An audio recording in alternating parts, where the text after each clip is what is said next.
Hi, my name is Tina Thompson. Welcome to my thematic unit for mathematics under the domain of geometry. We're going to go ahead and get started. I start out with a brief teacher introduction.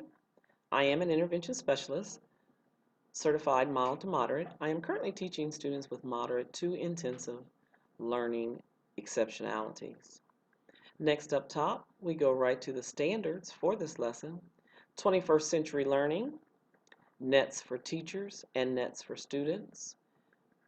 Here we want to include the technology that educators and students have used throughout this unit and what I actually use when creating the unit.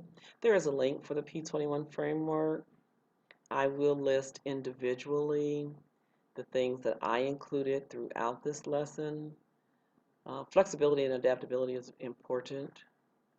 And as you scroll on down, you'll see the 21st century skills here. Next, the nets for teachers. Again, there is a link. And you see the ISTE standards for teachers. And again, of these standards that are listed here, I will identify for you which ones you should have observed when going through this website. Let's go back up top. If you scroll over to more, hover over more, you will see my lessons. There are roughly 6 lessons listed here. The first one, Introduction to the Coordinate Plane. And these are actually students working on poster-sized coordinate grids with stickers. After they identify the X and Y of the ordered pair, they actually place a sticker at the intersection of the two pairs. Parts of the coordinate plane. All of the lessons that I use on the coordinate plane are from SmartExchange. And when you click in, you will be able to see some of the lessons and things that I use for homework and assignments.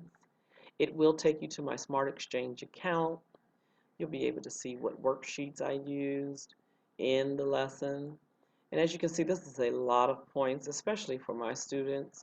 And normally what we do is just a few things at a time. I do have to chunk their assignments as opposed to just giving it to them at one time.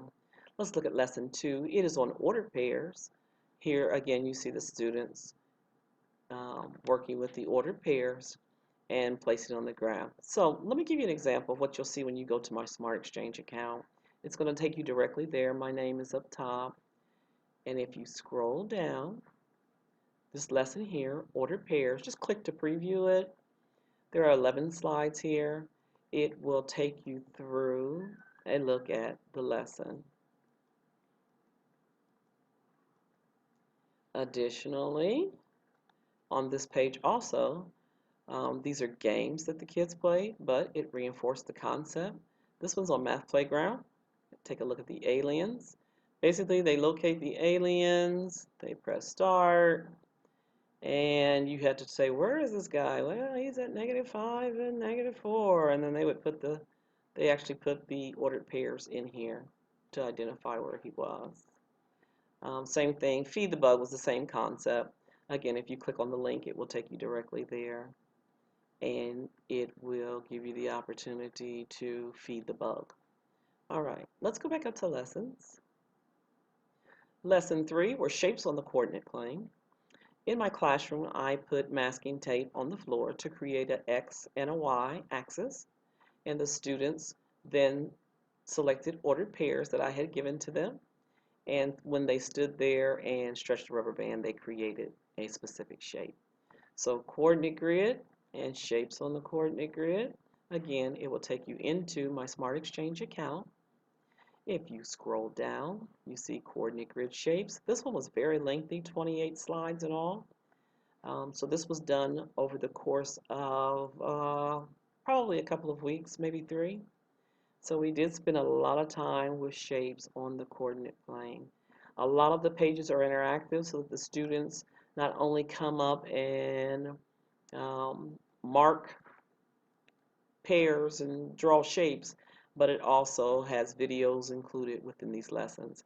If you try to click on one of those lessons and you are not on a machine that has smart technology, I apologize. Then it will probably not allow you to see the whole presentation.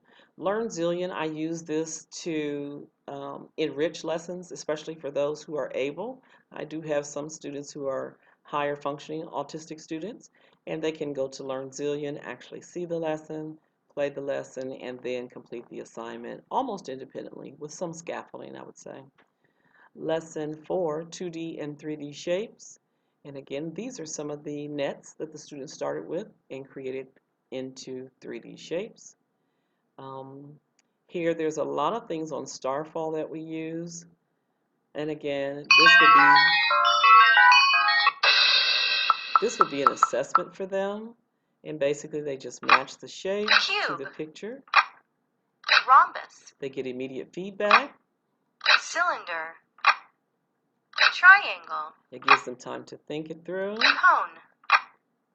Circle. And at the end, they're celebrated.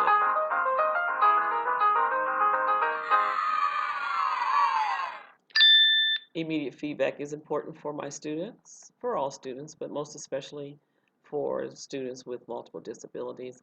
Lesson 5 is the lesson on nets, and again, they've created all of these from the cylinders to the cubes. There's some pyramids here, so they did quite a few, and they did a really good job. And again, their assignments may look different than what you would typically see in our 6th, 7th, and 8th grade classes upstairs who are studying this. But again, for our students, this would be academically appropriate.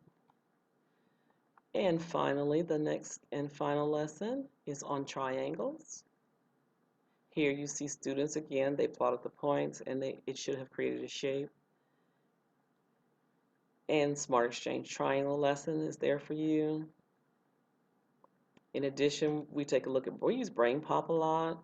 BrainPop will actually teach the students about a concept, and it plays a pretty good video, and at the end there is a quiz, which that quiz we could often use as an assessment. Lastly, on this page, you will see the technology that I have implemented. And so this is all the technology, Weebly, which is where the page was created, Screencast-O-Matic, which is what I'm using to create this at this moment, YouTube, and then all the educational sites that allow the students to interact with technology and learn some of the wonderful things that they learn throughout this unit. Listed here are all the websites and just a brief explanation of what those websites offer. Finally, peer review. I use SurveyMonkey. This is where you go drop in your pros and grows, your deltas and your positives so that I can change what I need to in order to make this website more excellent. And finally, the implementation and reflection. Implementation and reflection, I basically gave an overview of how long it took me to teach this lesson. And again, we started this in January and it ran through February. Again, we had a lot of snow days, and so we had to spend quite a bit of time here with these lessons. Things that I learned during this course, and also based on the peer reviews that you give, things that I have changed, need to change, and or will change. So there is the thematic unit, mathematics domain, grade band 6th through 8th grade.